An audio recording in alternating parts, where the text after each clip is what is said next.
Hello there, and thank you for tuning in to the Denver Homes Market Report. I'm Ricky.schoonover of the Nostalgic Homes Group Compass, and I thank you for being part of my weekly podcast. This podcast comes out on Thursdays. If you tuned in last week, you heard a little background information surrounding Huston Lake and the Athmar Park neighborhood. Quick shout out to Bill for suggesting we feature his beloved neighborhood. This week, it's time to take a little break from the Denver neighborhoods. We are starting to open the economy back up, and that has raised many questions from my clients, asking me, Ricky, where are we at this moment? I have clients who were planning to sell, and this virus knocked them off track. There are also buyers who, for a while there, were not even allowed to go look at homes in person. Unless, of course, they were willing to write an offer sight unseen. Once there was a contract, then contractually, they could go see the home. That's not something many buyers fully understand, and therefore, they are simply not comfortable in doing. So that brought me to today's topic of discussion for this week. Let's bring some clarity for everyone's sake regarding what we can and cannot do at this moment in regards to the COVID-19 outbreak. I also want to caution the right approach at this very moment could change on a dime, so be vigilant and follow up with me as we move forward. First things first, you as a buyer should always have been demanding your broker provide you with the clarity of your relationship. The last thing you want to do as a consumer is assume that somebody has your best interests at heart and feel they are advocating for you, only to find out before it's too late that they indeed were not working for you.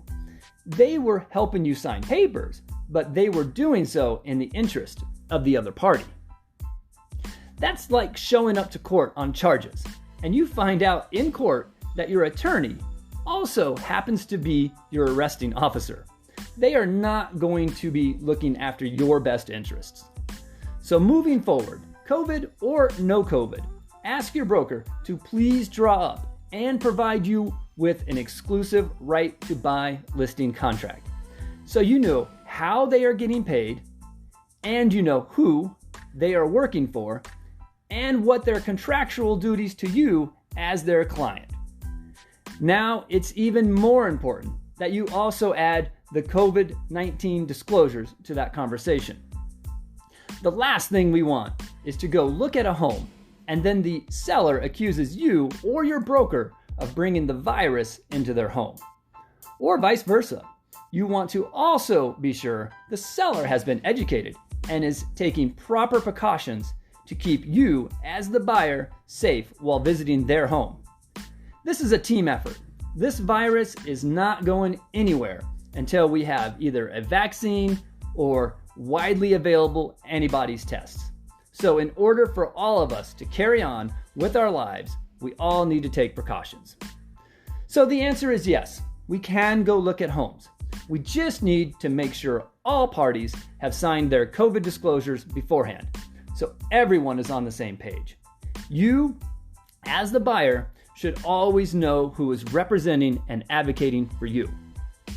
You, as the consumer, should know your best interests are being sought. You do that by asking your broker to draw up and present to you an exclusive right to buy listing contract, or more commonly referred to as a buyer agreement. Okay, on to our next question. Who pays the buyer's broker? If the buyer is receiving representation from a broker, does the buyer pay that buyer broker? This can vary from brokerage to brokerage. However, when you hire me to help you find and buy your home, 9 times out of 10, you as the buyer pay me nothing. You see, the system I use, and most brokers for that matter, is based off of our local MLS. This is the largest and most comprehensive list of homes for sale. It also represents the largest pool of potential buyers. So a seller who doesn't utilize the MLS is likely leaving money on the table. That MLS system costs money. It's well regulated, and there are rules in order to keep the system on the up and up. We work hard to keep the information accurate and as current as possible. So we realtors pay into this MLS system. Sellers also agree that in order for them to utilize the MLS, that a portion of their broker commissions will go towards the broker who represents the buyer. So in most cases, the buyer does not pay their broker to represent them. The seller pays their listing broker, who then pays the buyer's broker according to the contract. This agreement is made before the home is ever listed onto the MLS system. The commissions have already been agreed upon. Now, the seller's broker may end up also bringing the buyer, but in the overwhelming number of cases, the buyer comes to the table with their own representation. Most sellers know not to list their home with a broker without signing a listing agreement. However, there is a misconception out there for buyers who don't realize they also need an upfront contract from their buyer broker, which they should be made aware of before they commit to hiring that broker to help them find their home. That misconception may now change, as there are now disclosures due to COVID that must be signed before a seller will allow you into their home, just as they are required to sign COVID disclosures before they put their home on the MLS, and therefore inviting you and your broker to come visit their home, vacant or otherwise. For sellers, there are deals being made. In fact, there are many deals being made. I just sold a home last week that was completely listed, marketed, and sold in the middle of all which is going on. And I wish I could say I was special or I was unique, but there are many buyers and sellers finding ways to connect and continue to close real estate deals. Now, that being said, I did have to get a little creative and invest in some equipment in order to conduct a Facebook Live event in lieu of my in-person open houses. That sale was successful. We received an offer before the buyer had ever even stepped inside the home. Of course, part of that offer allowed the buyers a contingency that they would eventually get to see the home first before committing to actually buying the home. However, at that time, a contract to purchase was required. That is no longer the case. Now we just need to educate ourselves and take proper precautions, and we can go see the home before you actually write the offer. Speaking of deals being made, let's just jump on the MLS and see how many deals are happening. Now, I'm only looking at how many deals have closed so far for this month of May. We still have the rest of today and these next few days, which is when many deals close. If you have ever bought a home, you know the last few days of the month are the busiest. However, with this month closing out on a weekend, these numbers are probably pretty close to how many deals we'll have for the month of May. Okay, so far we have had just over 3,200 deals closed in this month of May 2020. Now, of course, that is down from last year. Last year we had several thousand deals which closed in the month of May 2019. So don't let anyone tell you it's business as usual. Sure, there are us brokers who are doing well and making deals happen, despite the virus. But the market as a whole has taken a significant hit in the sheer volume of deals closing. Now that's just simple math. There are less homes out there on the market. There are less buyers out there looking. The great news for buyers and sellers is the mortgage market is staying fairly stable. Loans are being made. Buyers are buying homes, and now we are able to show homes again. So I suspect our June and July will be even better than our April and May. I did just a quick 10-mile radius search from the center of Denver. So 10 miles out would take you as far north as about Thornton.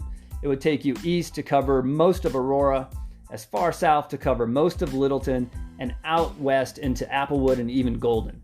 In that 10-mile radius, there are currently just over 3,000 listings in that 10-mile radius search, with just 1,400 or so of those are single-family homes or houses.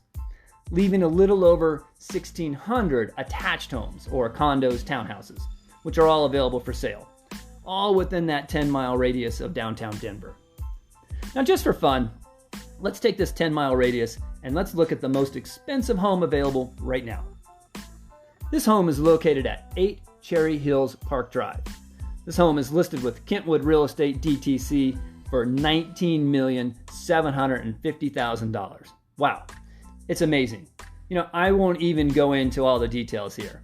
If you are looking for a home of this caliber, give me a call and we can discuss the details further. On the other end of the spectrum, the most affordable home, and again, within 10 miles of downtown Denver, is located at 1180 Yosemite Street, Unit 202, listed with United Real Estate Prestige at $105,000. This is a one-bedroom condo with 581 square feet of living space. So as you can see, there is something out there for everyone, whether you are looking for a home in the $19 million range or in the low $100,000 range, all within 10-mile radius of downtown Denver. If you are thinking of selling your home, call me. The inventory is lower than usual, and the buyers who are going out looking at homes are going through those extra steps of signing the COVID disclosures before they come see your home, and they are far more motivated than in the recent past. If you're a buyer, again, give me a call. There are homes currently available with sellers who are motivated to sell, and new listings are being added every single day. My phone is on from 7 a.m. to 10 p.m. Feel free to give me a call anytime between those hours, 720-688-5110. All right, this is going to wrap up this week's episode of the Denver Homes Market Report. As always, I thank you for helping me help my audience grow by subscribing and listening in each week. I hope the clarification on the current COVID-19 precautions and procedures was helpful for you. We can indeed get your home listed on the MLS for sale, and buyers are now able to go look at homes in person before they write an offer to purchase. So I look forward to you tuning in next week. Speaking of next week, I'll do a full end-of-month recap for all things real estate for the month of May 2020. So make sure you tune in for that. If you have questions, please feel free to call me. Again, my number, 720-688-5110. This is Ricky Schoonover, the Nostalgic Homes Group Compass. Have a great week, everyone.